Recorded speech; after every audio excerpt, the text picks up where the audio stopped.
Want to know how to use formation bonuses for hidden stat boosts in Game of Thrones King's Road? Well, no worries. Formation actually matters in King's Road, and it matters a lot.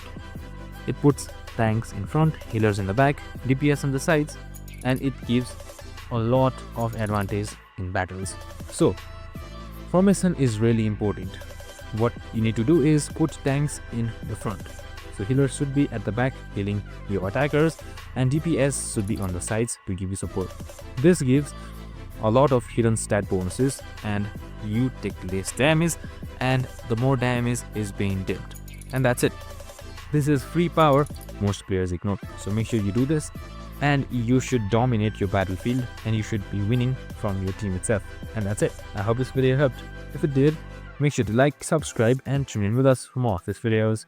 See you on the next one.